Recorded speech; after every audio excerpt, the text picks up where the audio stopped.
World Forestry Congress that gets underway in Durban officially on Monday the 7th of September. In the lead up to the event, a scientific forestry symposium will be held by the Minister of Science and Technology, Naledi Pandor. That's on this week, Friday the 4th of September.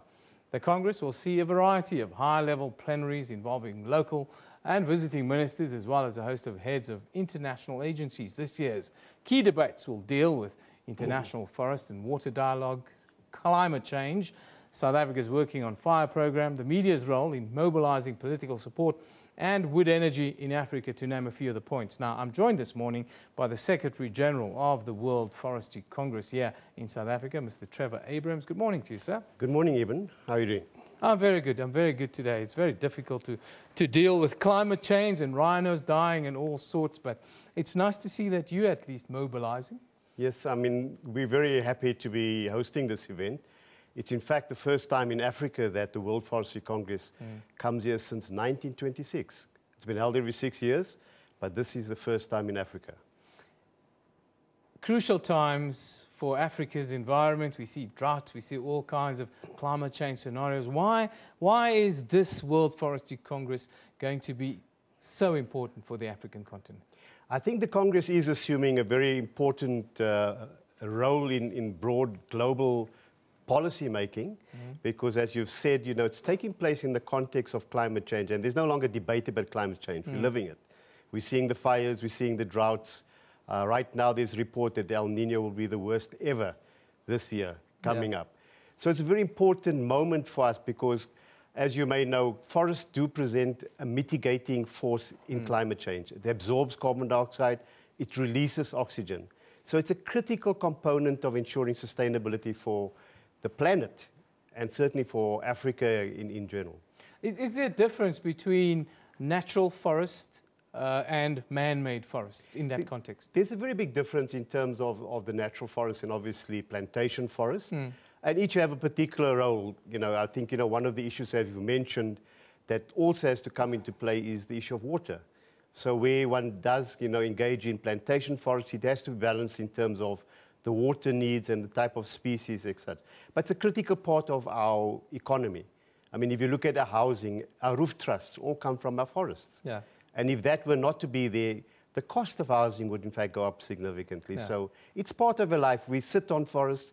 We eat off forest, we write on forest, and, you know, I think not many of us know that, you know, there's even clothes that are being made from cellulose in forest. In our tablets, the cellulose is put into it, so it's a very important part. Do we take our forests too much for granted, or is there a certain amount of apathy with regards to the role that it plays in? Yeah, I think forests have been the stepchild, certainly in our country, of sort of public consciousness. We don't necessarily understand all the value it gives to our society. We don't understand even the food chain, if you like, of all the kind of products that come from forest, our packaging, etc. But I think, as I've indicated earlier, this particular moment has given forests an increased importance.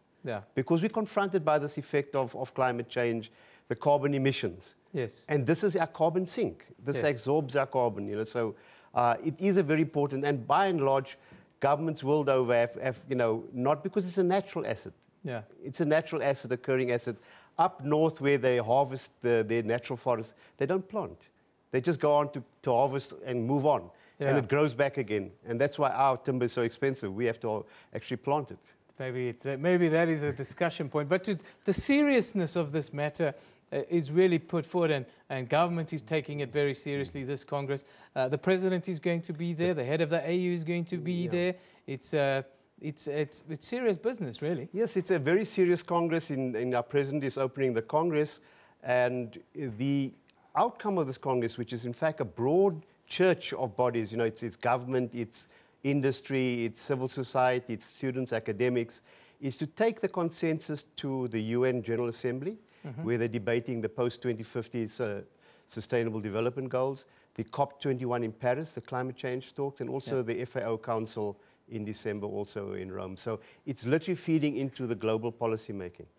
You mentioned COP21 in Paris this year. Now, a lot is expected to happen in Paris. Almost the world is hanging its hat on COP21 in Paris. What are you sending from the Congress per se? Are you making a direct link to COP21, or are you going to work via the UN? And what's the message that you're sending? In fact, we have a very specific session where our Minister of Environment Affairs, Minister Edna Molewa, will also be participating on forest and climate change.